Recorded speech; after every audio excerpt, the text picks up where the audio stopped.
Hello, good morning students. How are you? We hope all of you are fit and fine and enjoying our YouTube channel and lectures. देखिए बेटा, आज हम 12th physics का जो ray optics है उसके अंदर एक नया टॉपिक डिस्कस करने जा रहे हैं जिसका नाम है लेंस मेकर फॉर्मूला। तो सबसे पहले लेंस मेकर फॉर्मूला की हमें जरूरत क्यों पड़ रही है वो देखिए। आपको अपने नज़र का स्पेक्स बनवाना है, ठीक है। तो आप दुकानदार को ये कहोगे कि मुझे इस नंबर का, जैसे +1 -0.5 -0.25, इस नंबर का आपको नज़र का चश्मा बनवाना है, ठीक है। आपने सिर्फ उसको ये दिया, अब वो चश्मा बनाएगा, लेंस यूज करेगा, और लेंस आपको पता है किससे मिलके बनते हैं? दो रिफ्रैक्टिंग सरफेसेस, दो रिफ्रैक्टिंग सरफेसेस, और कैसे? स्फेरिकल। तो अब वो किन दो स्फेरिकल रिफ्रैक्टिंग सरफेसेस का यूज करे कि उस फोकल लेंथ या पावर का, क्योंकि आपने जो नंबर दिया है वो है पावर, डायप्टर। और पावर का फॉर्मूला हम इस चैप्टर में आगे डिस्कस करेंगे, 1/f। मीन्स आपने उसको इंडिकेट क्या दिया? इंडिकेशन दिया पावर की, इस पावर का।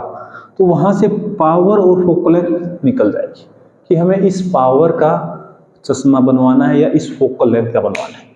अब वो कौन से दो स्फेरिकल रिफ्रैक्टिंग सरफेस यूज करे, मींस जो दो स्फेरिकल रिफ्रैक्टिंग सरफेस यूज होने, उनकी रेडियस क्या क्या ले कि इस नंबर का आपका चश्मा बन जाए। तो ये फॉर्मूला उनके लिए जो लेंस बनाते हैं, इसलिए इसका नाम क्या रखा गया? लेंस मेकर फॉर्मूला, ठीक है। स्टार्ट करते हैं टॉपिक।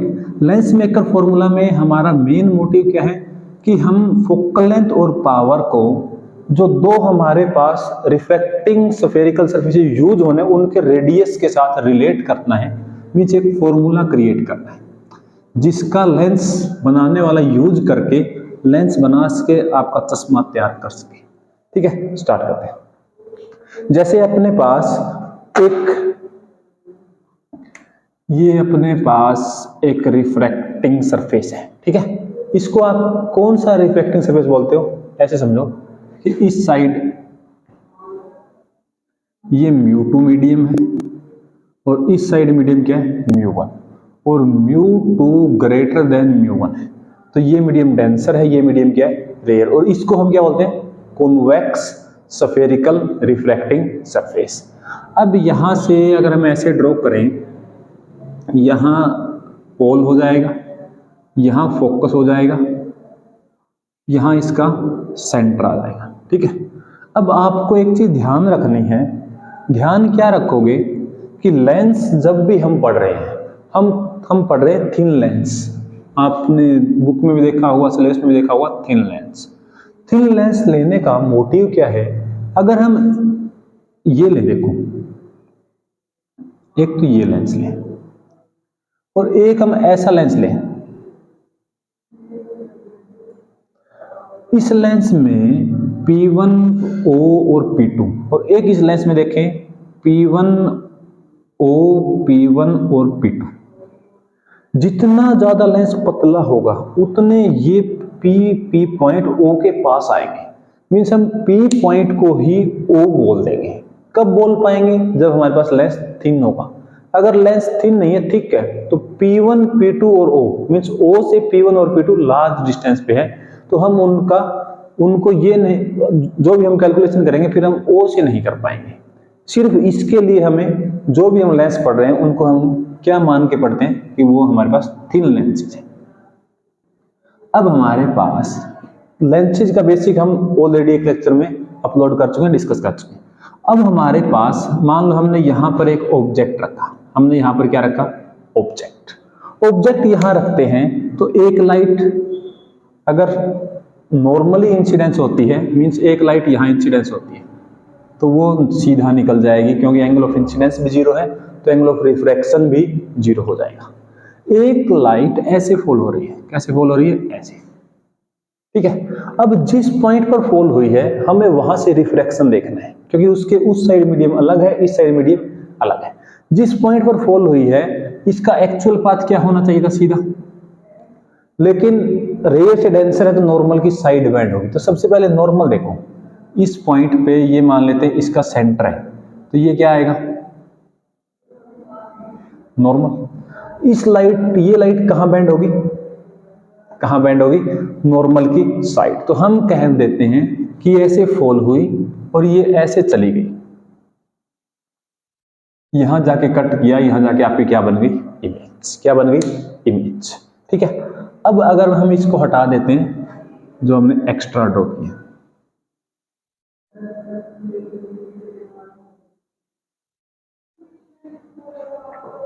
अब ये डिस्टेंस क्या है, इमेज की डिस्टेंस। इसको मैं आई डैश बोल रहा हूँ, वी डैश बोल रहा हूँ, क्यों बोला है वो आपको 2 मिनट बाद समझ आ जाएगा। ये है ऑब्जेक्ट की डिस्टेंस u, ठीक है। और ये हमारे पास क्या था, एक कॉन्वेक्स स्फेरिकल सरफेस। तो इसकी कोई ना यहाँ सेंटर था, इसको हम क्या बोलते हैं, रेडियस। मींस इसकी रेडियस क्या मान रहे हैं, r1 रेडियस है। अब बेटा हमने लास्ट लेक्चर में जब हमने रिफ्रैक्शन थ्रू स्फेरिकल सरफेसेस पढ़ा, उसके अंदर ये देखा कि जब भी ऑब्जेक्ट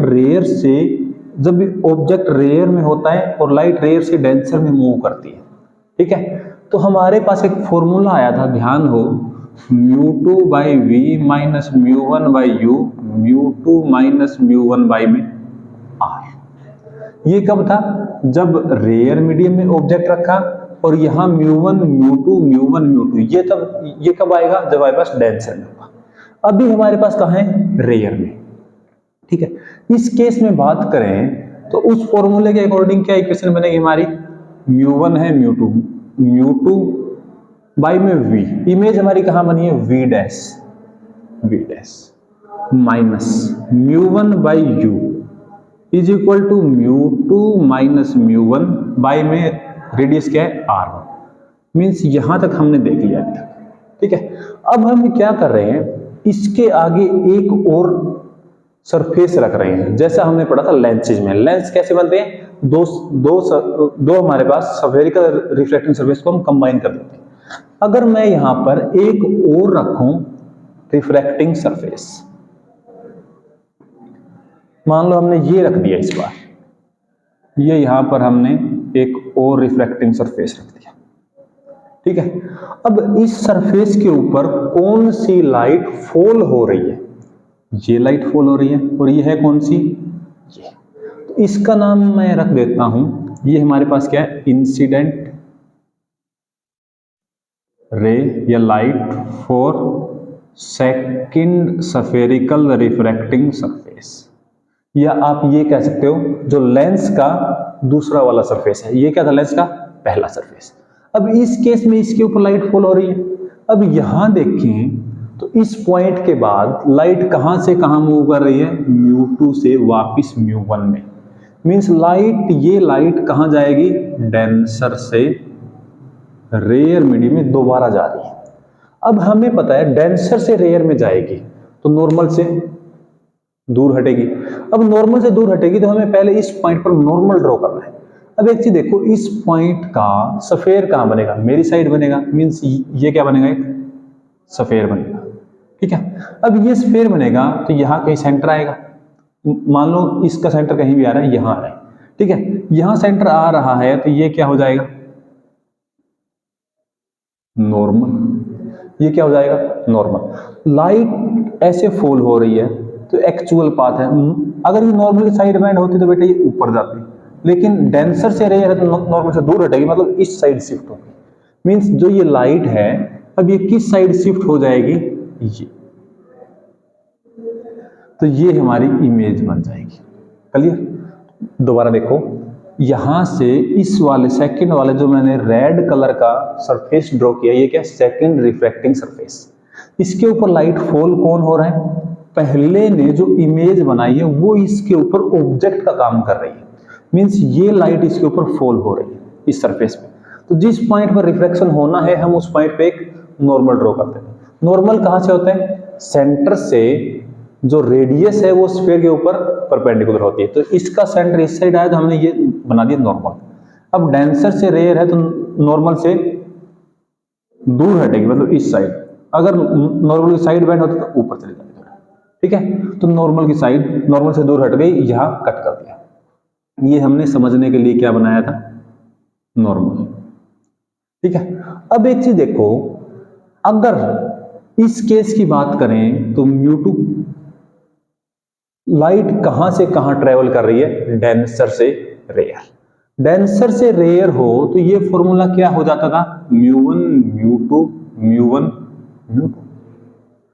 अब एक चीज समझने की है इस टॉपिक में कि इस केस, ये इमेज है, इस इमेज के लिए ऑब्जेक्ट का काम किसने किया, इस सेकंड रिफ्लेक्टिंग सरफेस के ऊपर जो लाइट फॉल हुई वही उसके लिए क्या है, ऑब्जेक्ट है। फॉल हुआ कौन, ये वाली लाइट, मींस ये वाली लाइट फॉल हो रही है, ये क्या है, ऑब्जेक्ट का काम कर रही है। मींस ये इमेज ऑब्जेक्ट की तरह ट्रीट कर रही है, किस केस के लिए, for second refracting spherical surface, उसके लिए ये किसका काम कर रही है, ऑब्जेक्ट का। तो ये डिस्टेंस v डैश थी और ये हमारी यहां पर इमेज बनी, तो हम इसको क्या बोल देंगे, v। इसको हम क्या बोल देंगे, v। अब आपको एक चीज ध्यान से समझनी है, हमने यहां पर क्या लिया, जो भी हम स्टडी कर रहे हैं थिन लेंस मान के स्टडी कर रहे हैं, मीन ये लेंस बहुत ही पतला है, बहुत ही पतला है, तो चाहे कैलकुलेशन यहां से करो चाहे कैलकुलेशन यहां से करो। अगर ये लेंस ऐसा होता, रियल में ये ऐसा है, बिल्कुल ही थिन, तो ये जो पॉइंट है दोनों पास पास है। आपको दिखाने के लिए मैंने थोड़ा सा इनलार्ज किया है, मैंने थोड़ा सा लेंस बड़ा बनाया है। एक्चुअल में लेंस कैसा होता है, बहुत ही थिन। इसलिए हम जो सारी कैलकुलेशन है कहां से कर रहे हैं, सेंटर से, क्योंकि P और C ऑलमोस्ट नियर हैं, ऑलमोस्ट एक ही पॉइंट पर हैं जब हमारे पास थिन लेंस है। ठीक है, अब यहां पर डेंसर से रेयर गई तो ये फॉर्मूला लगेगा। इस फॉर्मूले के अकॉर्डिंग μ1 बाई में v, इमेज इस केस में क्या है, v माइनस μ2 u। ऑब्जेक्ट का काम किसने किया, इमेज ने, तो ये डिस्टेंस क्या है, ऑब्जेक्ट की डिस्टेंस, क्योंकि इसके ऊपर फॉल कौन हो रही है, ये लाइट, और ये क्या है, ऑब्जेक्ट। तो क्या आ जाएगा, v डैश μ1 माइनस μ2, इसकी मैं रेडियस मान लेता हूं r2, जो यहां से हमने सेंटर से नॉर्मल ड्रॉ किया वो मान लिया कि सेंटर से r2 डिस्टेंस, तो ये क्या आ जाएगा, r। ये इक्वेशन 2 हो गई, ये इक्वेशन 1 होगी। अब सिर्फ हमें इन इक्वेशन को सोल्व करना है। अगर हम इन इक्वेशन को सोल्व करें तो देखो इन दोनों को ऐड कर देते हैं, इक्वेशन 1 प्लस इक्वेशन 2। अगर हम ऐड कर रहे हैं, इसमें ये टर्म ऐड होगी तो ये टर्म बेटा कैंसिल हो जाएगी, μ2 बाई वी डैश प्लस का μ2 बाई वी डैश माइनस का, तो यहां से क्या आया, इसको मैं पहले लिख रहा हूं μ1 by V minus μ1 by U is equal to μ2 minus μ1। अगर मैं इसको कॉमन ले लूं तो यहां से क्या आएगा, 1 बाई r1। यहां μ1 माइनस μ2 है, मतलब माइनस बार ले ले तो हमारी बात बन जाएगी 1 बाई r2। तो ये हमारे पास क्या आ गया, इन दोनों इक्वेशन को जब हमने सम किया। अब अगर हम ऐसा करते हैं, μ1 को मैं कॉमन लेके इस साइड ले आता हूं तो क्या बचेगा, 1 by V minus 1 by you.